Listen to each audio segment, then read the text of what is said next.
Good afternoon, everyone. I hope you've been having a wonderful week. We are really excited to have you all here for our third presentation, The Power of Posture, an Introduction to Ergonomics. So welcome and thank you for joining us today. So we know that the first group of OT students from last year also did an introductory presentation on ergonomics, and they did a wonderful job going over the workplace ergonomics. So for sitting down and working from home. But based on the survey that we sent out, we found that a lot of you are still interested in learning more about ergonomics. So we decided to expand on that and think about all the other ways we are moving and spending our days. So the agenda for today's presentation. So first, we're going to start with a short activity and then discuss the importance of ergonomics and the role of occupational therapy. Then we'll briefly review sitting ergonomics, which is what the first group of OT students talked about. But our presentation today will largely focus on ergonomics for everyday activities like sleeping and doing chores, as well as foot care. And we're going to end the presentation with reminders and have a Q&A session at the end for any question that you have. And before we start, I do want to remind you that this is a safe space and we really encourage and value your participation. So feel free to use the raise a hand function to speak up or use the chat, which I'll be monitoring today, to ask questions or leave comments. Okay, so with that, let's do an activity together. So take a look at our friend here who has been experiencing some tightness in his neck and shoulders, as well as in his back and his legs after long hours of sitting at his desk every day. So like many of us during this pandemic. So based on what you learned from the last year's presentation, or just based on your experience or your knowledge, would anyone like to share what posture mistakes he is making or what adjustments he can make to improve his posture? So feel free to speak up or use the chat.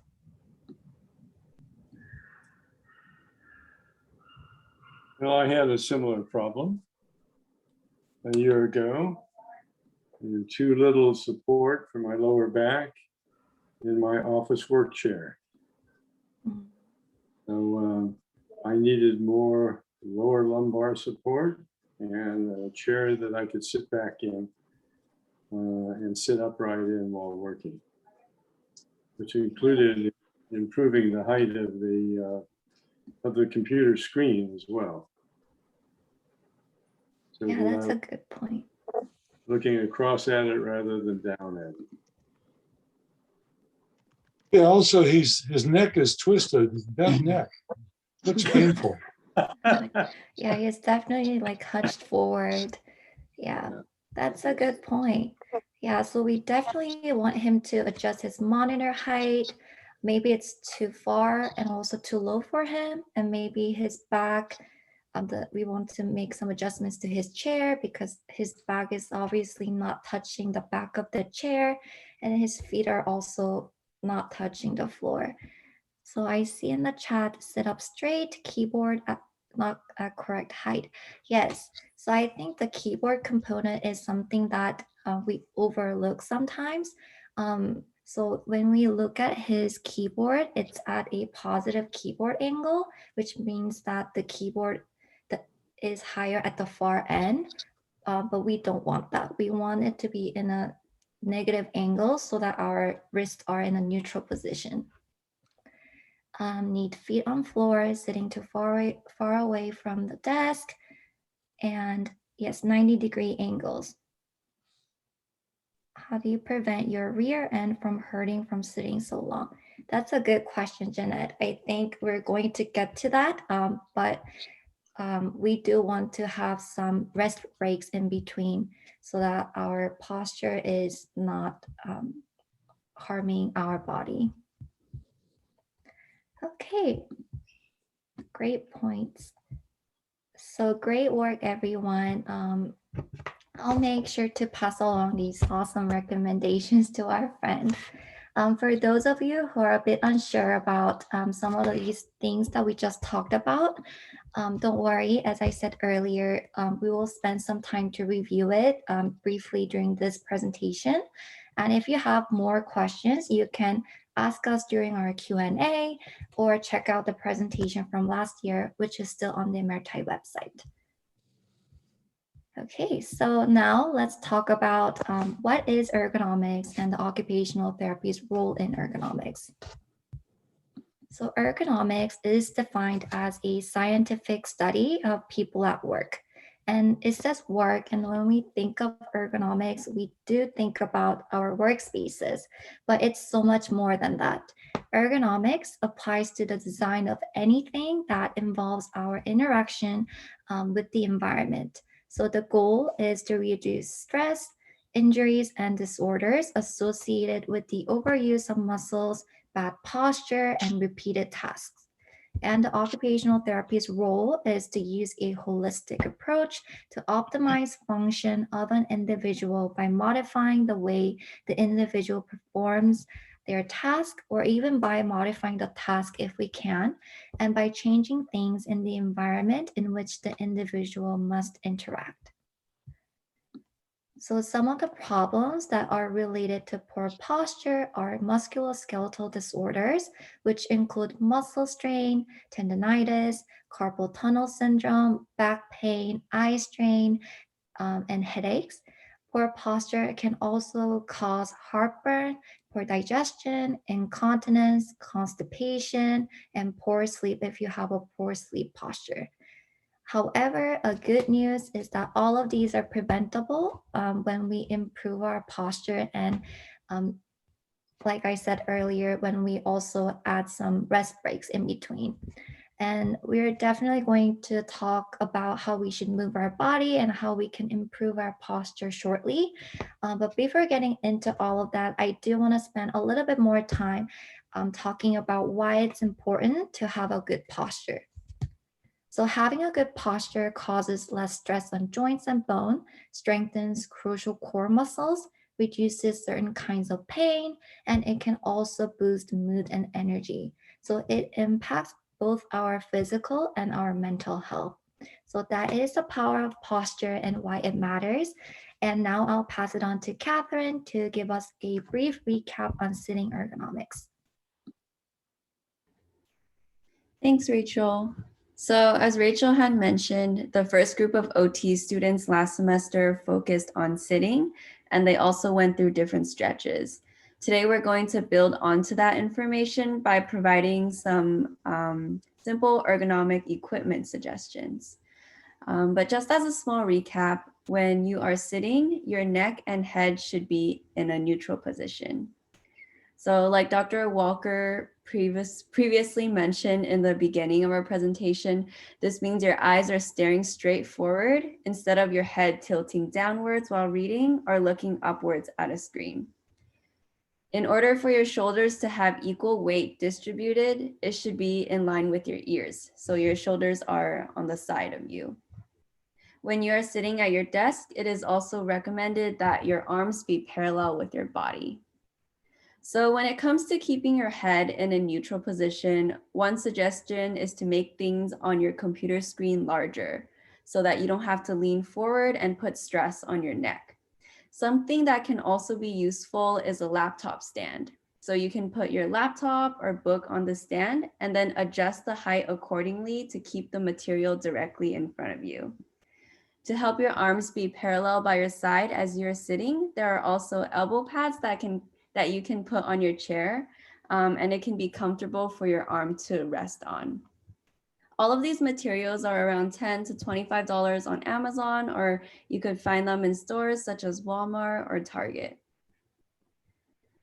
So when the OT students talked about ergonomics last time, they also mentioned the spine.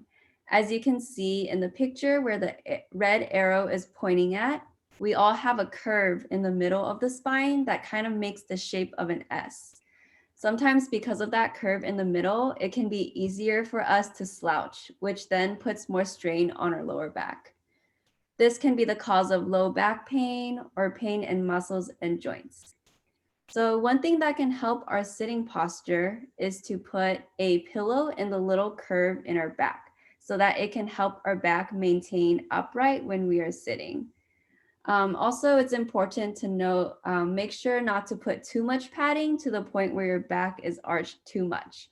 Make sure to do whatever is most comfortable in supporting a neutral sitting position. It's also helpful when you sit all the way back in your chair so that your spine is supported altogether. So in this picture here, this is a pillow strapped to the back of the chair. And this is helpful because then the pillow won't move as you're adjusting different positions. So for the final recap in sitting, the OT students mentioned having proper leg positioning for hip and low back pain. So one strategy that can help hip and low back pain is actually keeping your feet a hip width apart. So this means having some space between your 2 feet so that it is aligned with your hips. When you position your body proportionally, it helps distribute the weight of your body equally and prevents unnecessary strain. Another helpful way to support the weight of your body is to put your feet flat on the ground when you're sitting down. You can do so by adjusting your chair length if you are too high up. And if your chair is not adjustable, you can also use a footstool. So in this picture right here, this footstool is also adjustable, but people sometimes can use boxes or unwanted books when they don't have a footstool with them. I want to emphasize the importance of keeping your feet flat on the floor because when your feet are dangling, the sitting position compresses the nerve in the back of your legs and puts strain on it, which leads to tingly feelings of numbness. So on the next slide, this is an example of a chair that supports posture and encompasses the different things we talked about. So you can see here that you can adjust the back height of the chair. You can move the armrest forward or backwards. There's also an arch in the back of the chair to support that curve in your back. You can adjust the height of the chair and you can even tilt the chair accordingly. I know that not everyone has a chair that has all of these functions, so the other materials we covered serve similar purposes too. So now we're going to transition into the new material for today, different from previous ergonomic lectures. And the first thing we wanted to focus on is standing posture. We decided to add this component because ever since the pandemic, people have been doing more things at home. I know that some people invested in a standing desk to prevent from sitting too much, and other people might be doing more household activities that require standing, such as cooking. So standing posture can have a great effect on our muscles and spine. When we slouch, our muscles can become strained to try and keep us balanced, and this can lead to back pain, headaches, and other problems. So one way to test your standing posture is doing the wall test, kind of like this picture over here. Basically, you stand against a wall with your heels a few inches away. Then you reach your hand behind the curve that we talked about in your back with your palm facing the wall. This is a pretty subjective test, so if you feel like there is too much space between your back and the wall, strengthen your abdominal muscles and tighten your back. And if you feel like there is too little space, arch your back a little so that your hand can comfortably fit between. Now, after you adjust accordingly, keep this posture as you step away from the wall. So this is just a helpful way for us to test our posture and adjust it accordingly. So now Alyssa will talk about maintaining neutral posture during activity.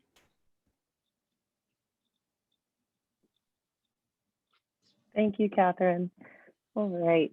So while we can kind of talk about what this ideal posture looks like and maintaining this, when you start doing an activity, it's not always easy to remember it. And a lot of the times we do activities that will just naturally take us out of this neutral posture position.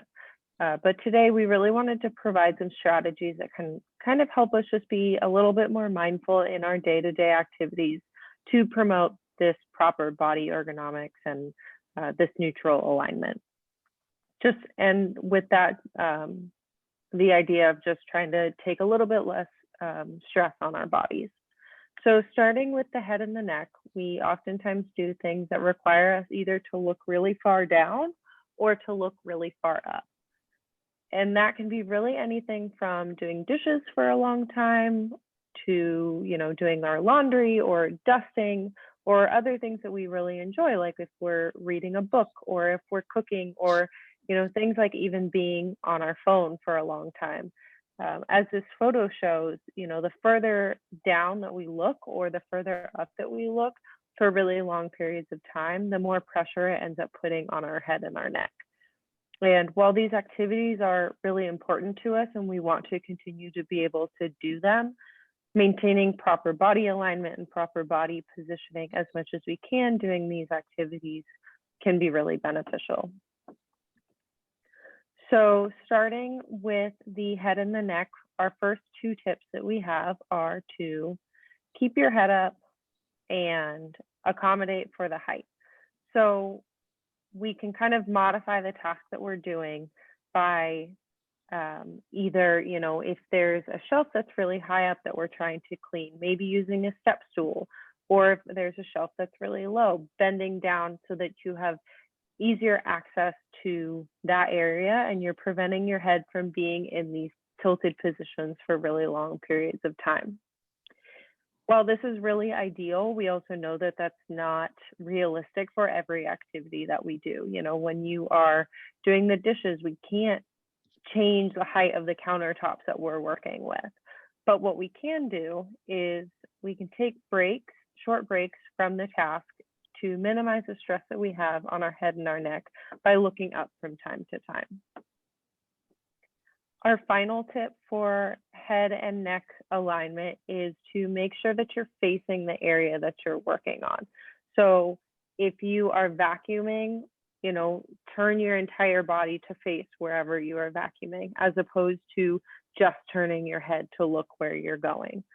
If you are sitting on the couch and you're watching TV and your TV is off to one side, rather than just turning your head to look at the TV, turning your entire body to look and then be able to enjoy whatever you're watching. Again, this is just kind of maintaining this idea of keeping your neck in that neutral position with your ears over your shoulders and not causing you to twist and turn for long periods of time. So we have a poll for everyone. Sleep is something that we do. It's something that everyone does, and it's something that I really enjoy doing. But we wanted to kind of get an idea of the kind of sleepers you are. Are you somebody that sleeps on your back? Do you sleep on your side, or do you sleep on your front? So I'll go ahead and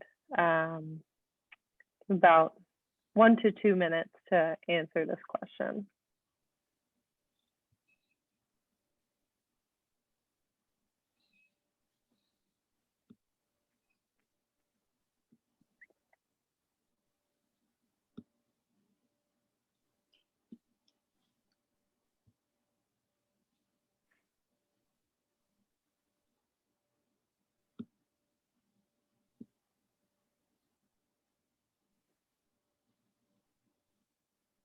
Right, I'll give about 15 more seconds if anybody else would like to answer.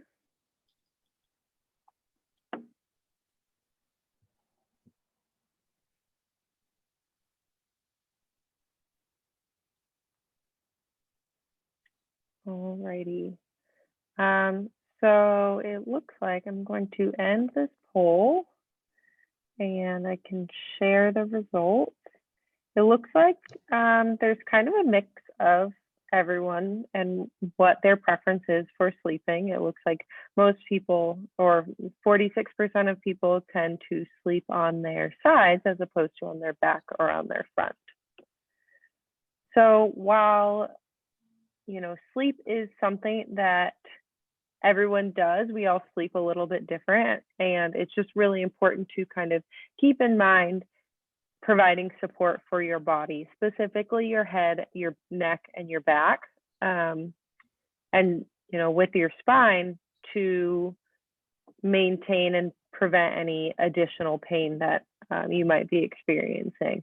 But it's also really important when we're supporting these areas to not over exaggerate those curves that Catherine talked about.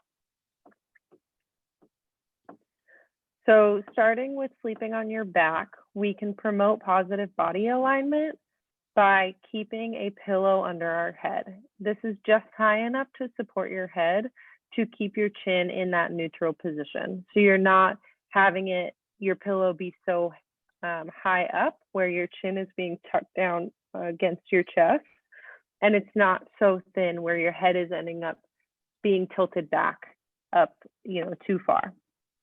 You can also place small towels under the arch of your back and under your knees to minimize the stress on your back.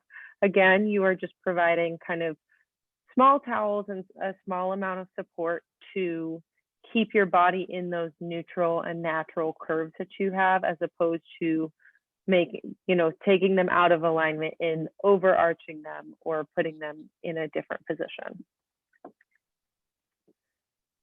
Finally, you can also support your arms and your shoulders with pillows under your arms. A lot of the times it can be common to place a pillow under both your shoulder blade back here and then also under your arms. If you prefer to sleep on your side, you ideally would like to, again, support your head and your neck with a pillow. And this is really to provide support and maintain that space between your ear and your shoulder. You want to find that natural position though, where your pillow isn't either too little, so you're ending up being squished, or too much where you're tilting in the other direction. To support your hips and your knees and keeping them in line to take some of the pressure off of those joints, you can also place a pillow in between your knees. Sorry about that. And to support your arms, you can also place pillows. If you're sleeping on your side, you're going to have a bottom arm and a top arm. So your bottom arm is the side that you're sleeping on, and you want to make sure that you're supporting that arm and also placing a pillow usually in front of you so that your top arm can rest on it, so that it's not just hanging by your side. If you prefer to sleep on your front, oftentimes you actually don't need a pillow for your head, just because of the way that the mattress is in line with your body. If you have a pillow, it can tilt your head too far back. But by placing a pillow underneath your hips, it can promote that natural S-curve that Catherine discussed, and to support your lower back. So with this, and with this presentation, we have provided a exercise worksheet essentially, and it just has some different exercises that you can do throughout the day. They're very simple exercises, and the idea is just to continue promoting proper body ergonomics and maintaining mindfulness as to where your body's at, how you're feeling, and kind of refocus your efforts on your positioning. These are exercises that can be done throughout the day, whenever it's convenient for you. So because we were just discussing the head and the neck and maintaining that neutral spine, we wanted to do an exercise with everyone. And the first one is called a chin tuck exercise. So if everyone wants to sit up straight and look straight ahead with their ears, trying to get them directly over their shoulders. And if you place a finger on your chin, and go ahead and you're going to pull your chin and your head straight back until you get a good stretch felt at the base of the head and the top of the neck. And you can hold it for about 5 seconds. 4, 3, 2, 1, and slowly bring your chin back towards your fingers. So this is something that can be repeated as tolerated. It's recommended to do about 10 repetitions at a time, and to repeat this exercise about 5 to 7 times throughout the day. And the idea is to strengthen the muscles around your neck to keep your head pulled back in that proper alignment with your ears over your shoulders, while also providing a stretch for some of the muscles along your neck. Next, I'm going to pass it on to Elizabeth, who is going to be talking about reaching and maintaining alignment during those activities. Thanks, Alyssa. So yeah, Alyssa just spoke about the importance of maintaining neutral posture during an activity. And we wanted to go into a little more detail about proper body mechanics as it relates to bending over to pick something up or reaching up, which we do several times throughout our day. And this is just really important to ensure that we keep our body safe and reduce strain or even potential pain, especially in our back. So the first tip for bending over to pick up items off the floor is to have our feet in a wide stance, generally about shoulder width apart. And the reason we have our feet shoulder width apart rather than standing with our feet touching each other is because this increased distance creates a wider base of support, which increases our stability. Next, you want to guide your descent or how you go down by hinging at your hips. And this basically means to stick your butt out and bend at your hips. By focusing on this movement first and then moderately bending your knees, you're more likely to keep a neutral spine. Next, you want to keep your hip level below shoulder level when bending over. So you can see in the bad posture picture that her hips are way above her shoulders, which is why you see that rounded spine and not a neutral spine like we do below in the good posture picture, where her hips are below her shoulders. Also, as you're lifting, keep the object close to you. The closer the object is to you, the lighter it'll feel. And while you're lifting, especially if it's a heavy item, it will have the tendency to swing away from you. So be mindful of actively pulling it toward you. Also, gently tighten your abdominal muscles when you're lifting. This is really important because it'll support your spine and pelvis and help keep you stable.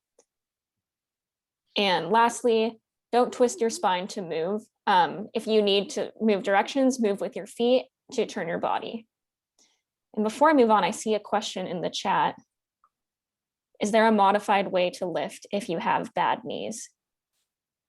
Yeah, so there are different, this is kind of a general 2 feet down squat lift, but they have what's also called a golfer lift, and where you can get on one of your knees, and that might be a little bit easier, but you know, you just have to try and feel what's safe for you. Okay, so reaching for items. Activities can include cleaning, reaching for items high in the cupboard or at the grocery store. So similar concept of keeping a wide base of support to maximize your stability. And for some people, this can look like keeping one foot in front of the other in a staggered position. And I do want to clarify that when I say the wider your base of support, the more stable you are. This is to a certain extent that's comfortable for you and where you feel most stable. We don't want you spreading your legs so far out that you're in the splits. So again, keep shoulder width apart for optimal stability. And Alyssa mentioned accommodating for height. If something is too high, and if possible, utilize a safe and stable platform or step stool rather than standing on your toes, because that will reduce stability. And again, get close to the object. Getting closer to the object you're reaching for will create less stress and strain on your shoulder as you reach. And if you are reaching for extended periods of time, like cleaning a mirror or the shower wall, switch arms if you can, so you can give each arm a rest break.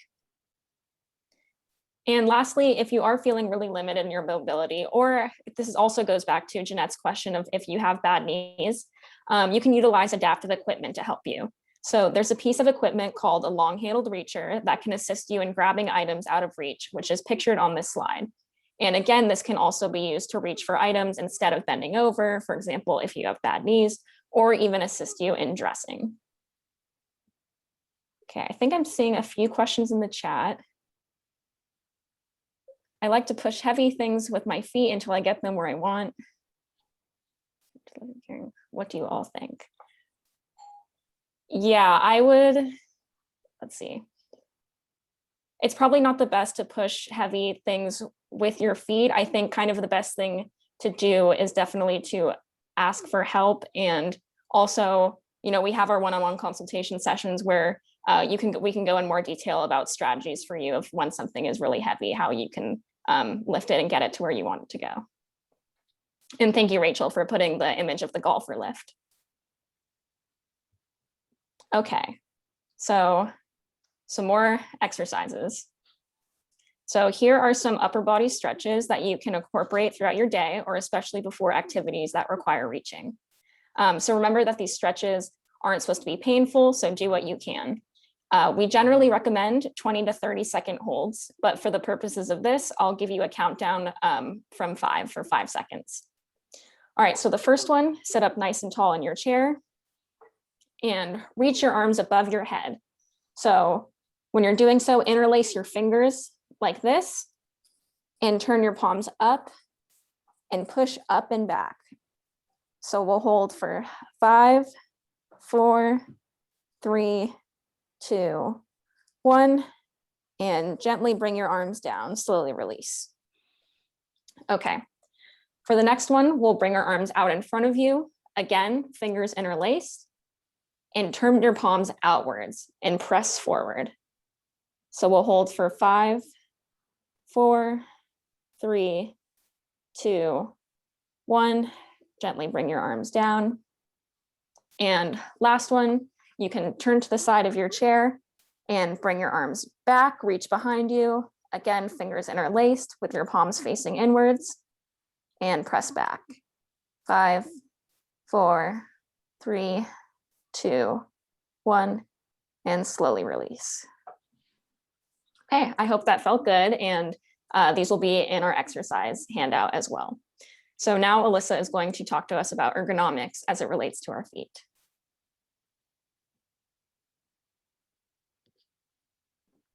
All right, thank you, Elizabeth. So foot care in general is something that is really important. And it's particularly important to consider when we are discussing body ergonomics, because our feet hold our bodies up, and the surface that we stand on can really impact how our body feels. So the first tip that we have is to wear supportive shoes. So flat shoes, preferably with a rubber sole, enough arch support and toe room, and some sort of fastener like laces or Velcro is often recommended to prevent both direct foot pain and to also promote this positive body alignment. With this, somebody also might want to consider wearing something supportive in their home environment. So designating a pair of house shoes that provide support and prevent our feet from kind of rolling in for long periods of time can be beneficial in kind of maintaining and minimizing the pain that we have in our feet, our legs, and our back, and especially times like this where we're spending prolonged periods of time in our home environment. Our next tip is to keep a footrest nearby. So when you're doing the dishes or you're standing for and folding your laundry, or even if you're doing something that you enjoy, like cooking or painting, having a footrest nearby can promote weight changes and position adjustments and place less stress on our back. So this picture is an example of what a footrest might look like, and it can kind of be adjusted according to the height that you and your, whatever your needs are. Our third suggestion is using an anti-fatigue mat. So anti-fatigue mats are often recommended in places that you're standing for prolonged periods of time, whether you are at the stove cooking, or at the sink washing dishes, or you're at a standing desk. Standing on hard surfaces for a long period of time can cause our legs and our leg muscles to become static and constricted as they work harder to kind of keep our bodies in this standing position, which can ultimately cause more pain. So an anti-fatigue mat, like this one, is a squishy mat that forces your body to constantly adjust and balance, producing these really small movements in your muscles that can actually end up fighting the fatigue that you might experience. So this is an example of one, something that it might look like, and they have a variety of patterns and colors and whatever you prefer based off of your preferences. Finally, as Catherine had mentioned earlier, and also Elizabeth was mentioning, try to keep your feet hip width apart. So this is something that's really important, and it's also something that to consider, and just make sure that you're moving your feet often. So whether you're doing something that requires you to stand in a one position for a long period of time, like vacuuming, or I'm sorry, like doing the dishes, or you're doing something that requires you to move a lot, like vacuuming, making sure that you're keeping your feet moving and you're moving your feet with the item rather than just reaching, can decrease the stress that you have on your legs and your back and decrease the overall feelings of pain and discomfort you might experience. So the exercise that we have now is called the ankle flex and stretch exercise. And you are going to go ahead and you can kick one leg out, and you're going to basically bring your toes up to the ceiling like this, and then you're going to try to point them down towards the ground. So we're going to do about 3 on one leg, come up, go down, come up, go down, and go ahead and slowly bring your leg down. And then go ahead and bring your other leg out. Point your toes up and down and up and down, up and down. And then you can go ahead and relax that leg.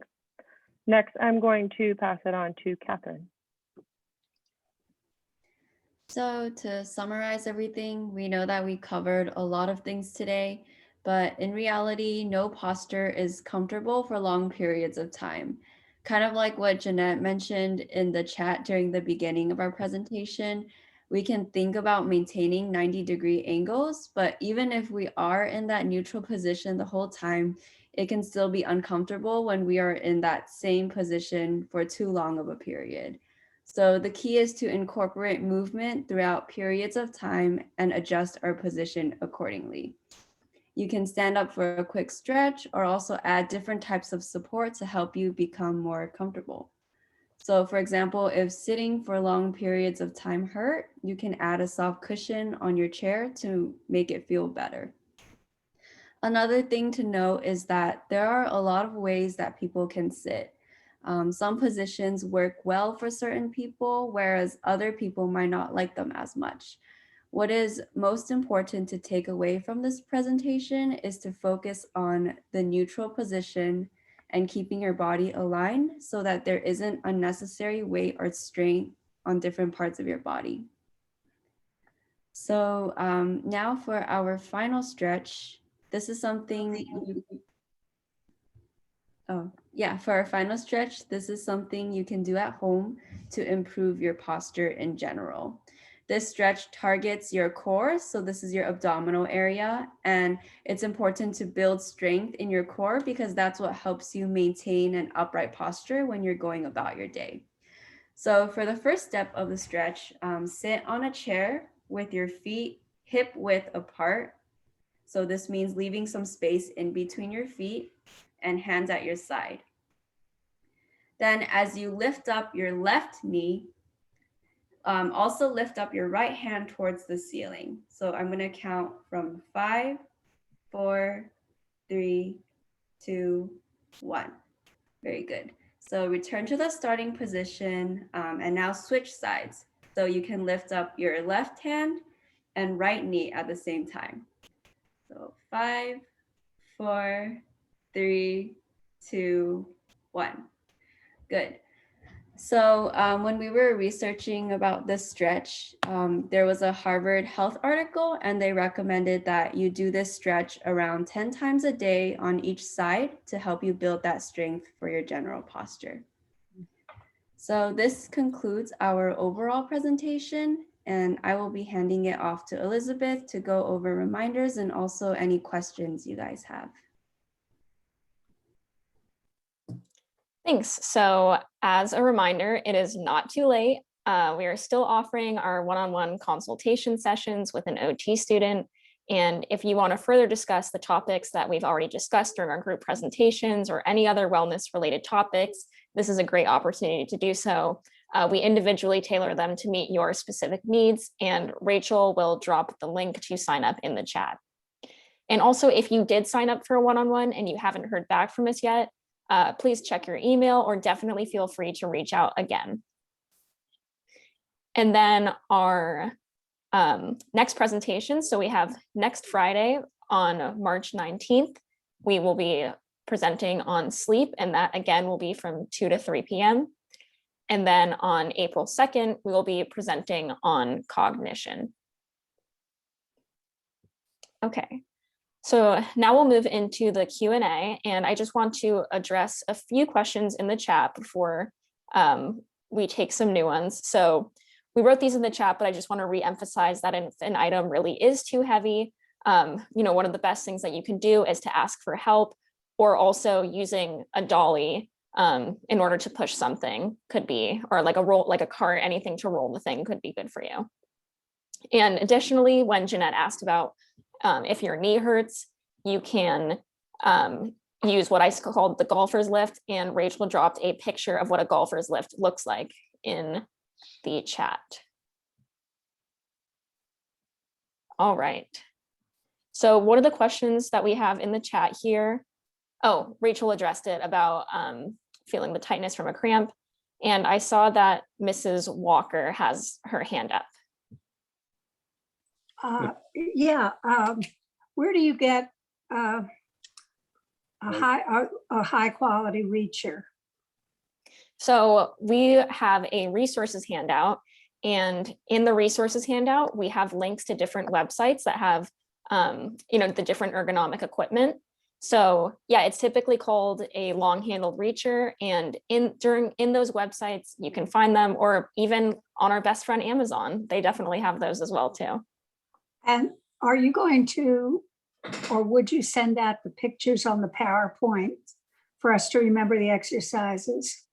Yes, in the chat, which I think Rachel dropped the exercises, or if she hasn't done so already, she will. Yes, she did. The pictures are in there as well. Okay, thank you. Sure. Does one preserve a chat? How does one preserve a chat? We'll have Rachel, if you could go ahead and drop it in the chat again, just because it might have gotten lost with everything else, that would be great. Mom, I'll email it to you.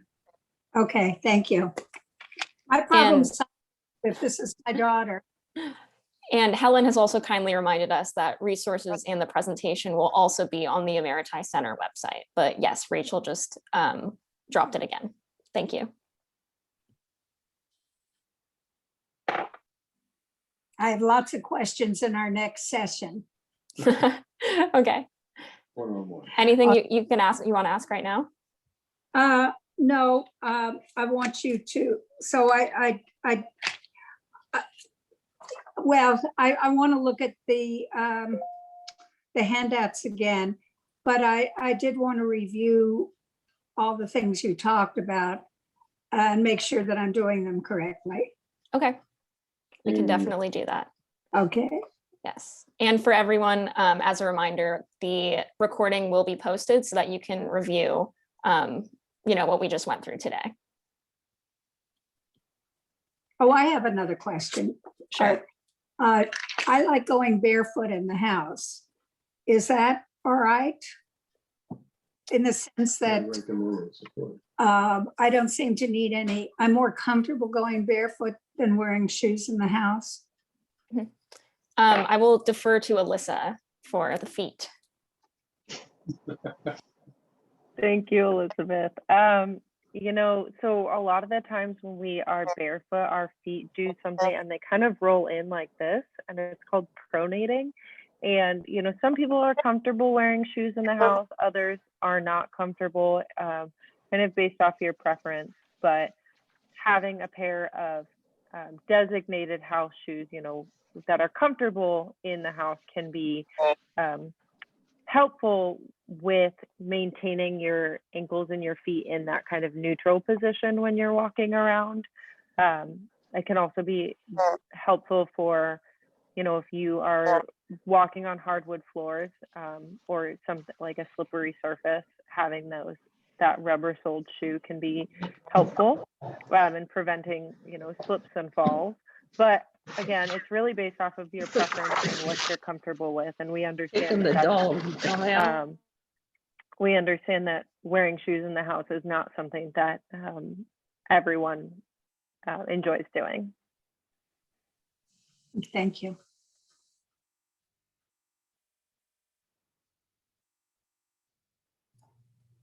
I know that it's not very, I don't know, people don't seem to be drawn to this topic. But one of the things through the last 15 years I've noticed, we have a fall prevention center of excellence, and the fall prevention is huge. That's something that I think occupational therapists look for when they go and visit in your home. How many of you on the call would be interested in having a presentation in the future about how to stay safe and prevent falls? Okay, it's not a hugely sexy topic until you start falling yourself. That's all I got to say. And usually over the age of 65, people tend to have falls, and once you've fallen once, you tend to fall more. And it is one of the top causes of incapacity and sometimes death for older adults. So it's something that we need to pay attention to. I see Professor Ashley Hall is shaking her head. Do you have any comments that you'd like to make about that? No, I think you really hit it on the head, Jeanette. It is a huge concern. We want to minimize fall risk as much as possible. So I think the students went over a lot of great strategies on how to just improve kind of safety with certain things that can commonly trigger falls.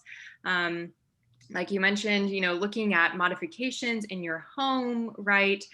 There are some nice resources. The study program that maybe we can include a link in the chat and include that as a resource in case folks are interested, is also really nice. The CDC has like a nice screening tool of like things to look for in your home to minimize any safety risks.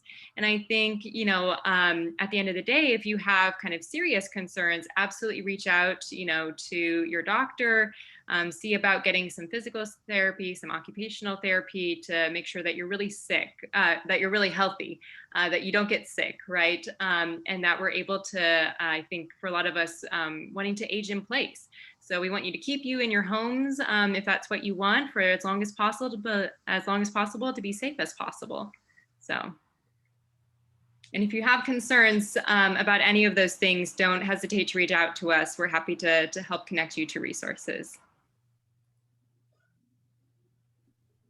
So we have a question in the chat. Can anyone, I think Alyssa, you went over the neck stretches. Can you speak to bad neck stretches in relation to screen strain? Hi. I think that I can attempt to, Dr. Hall. I might need a little bit of assistance with this. So when it comes to like bad stretches, I think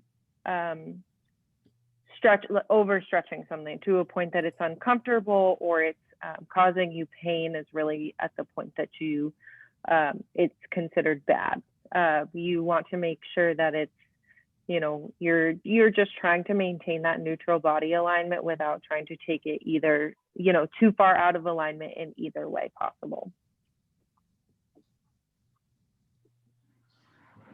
Yeah, I think Alyssa got it exactly right. You just want to avoid anything that feels really uncomfortable and anything that might be contraindicated by your doctor, by any medical conditions that you have, right? That's always our go-to. but you want to really emphasize just gentle stretches, right? And avoiding holding your neck for prolonged periods of time in certain positions, right? Like Alyssa said, right, you bend your neck over this much and it's like you're applying 60 pounds of pressure to your neck. That's how much weight you're putting on it just by holding your head in that position for prolonged periods of time. So really just working on that posture, keeping that neck in neutral alignment, doing some gentle stretching from side to side, right? The chin tuck that Alyssa mentioned. Those are all really nice strategies.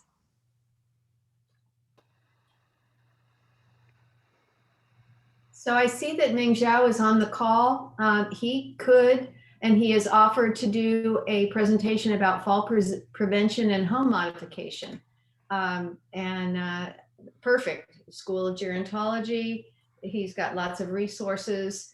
That would be really a wonderful thing. And we'd love to have him come back. He was an intern for the Emeriti Center, a real stellar, wonderful student who's now an employee at USC. So thanks, Ming Zhao. That would be terrific. Yes, because I'm going to study with Dr. Pyrons in the next few years. So yeah, I think because Dr. Pyrons, he runs the Fall Prevention Center.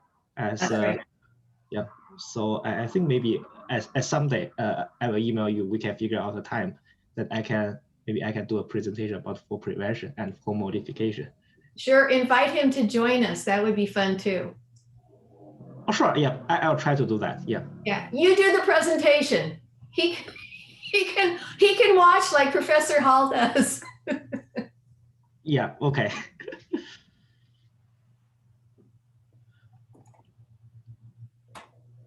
We saw that Jacqueline also had a question. I saw you have the raise hand function up.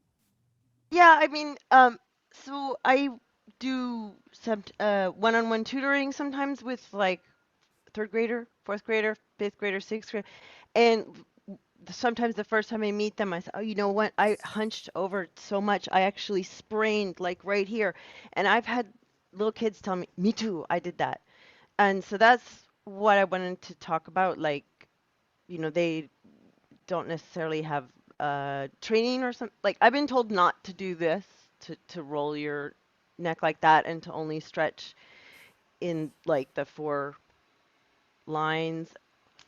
But I know I have kids who, you know, that's sometimes why they don't come to class or turn their cameras off, because their body hurts. Or they're on their backs in bed with the camera up there because they're in pain. And so I wanted some tip to share with them. Yeah. No, thank you for sharing that with us, because that, I mean, it just really shows that it really doesn't matter what age you are, that these ergonomic tips are so useful to everyone. Yeah, even so kids. And I think that you had a really good point there about, so the top of our spine is called our cervical spine. And what you were saying, that when you roll the neck, you're moving it in all the different planes and you know, the different ranges of motion that you have in your neck. So like you were saying, you want to move them either up and down or side to side so that you're not combining all those different types of movement and potentially hurting your neck.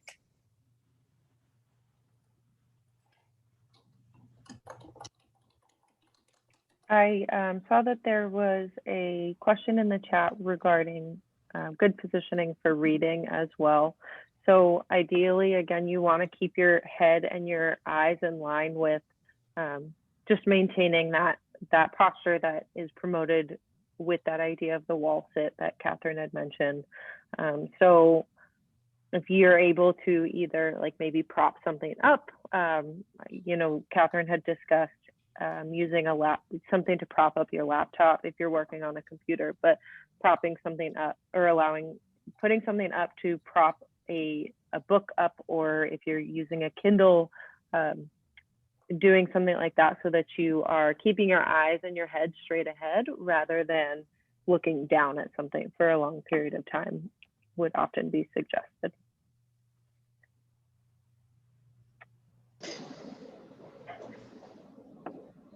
Are there any other questions that anybody has? Can you demonstrate a good position for reading with a book? Sorry. Yeah. So basically, just being able to, prop the book up maybe on a hard surface, like whether you're able to sit and read at a desk, you're able to kind of prop the book up in front of you. They do have. I know, I use them in the kitchen to keep a book open when I'm cooking. But if you're able to kind of keep the book up and propped up in front of you, similar to what you would do with a computer, then you're able to kind of keep that posture and maintain that neutral spine. I love that word, rings.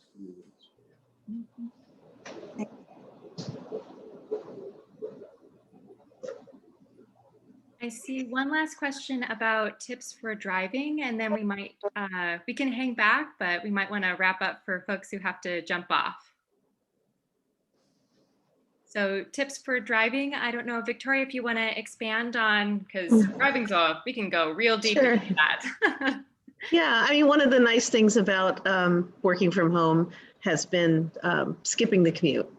And I know for me, my very long commute was causing me a lot of pain that went away when I stopped commuting. So I wondered on the off chance that we might start commuting again, if you guys have any suggestions for long trips, long commute trips. Yeah, I'll let the students answer first if they have ideas, and then I can jump in. So I was actually looking this up. I was thinking about maybe we should put driving ergonomics in our presentation. And I actually just quickly found the link that I was looking at that I think has some good tips. So I'll drop that in the chat. But just kind of to, oops, sorry, 1 second. Put this in the chat.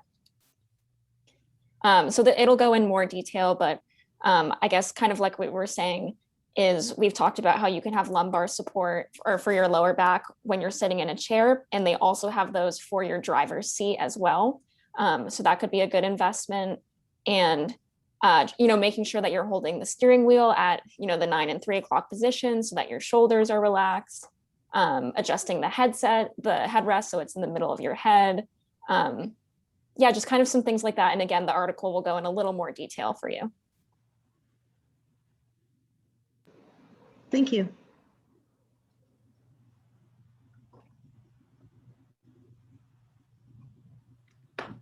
Any more questions? Well, again, thank you all for coming, and thanks to our wonderful occupational therapy team. We are just very, very grateful for all of your good work and your presentations. And we encourage every single one of you, if you have not yet done it, to please sign up for the individual consultations. It's a great learning experience, and I always learn something new when I do it. So I will sign up too, again. So thank you, everyone. Take good care. Hope you have a nice weekend, and please join us for the next OT session. Thanks, everyone. Bye-bye.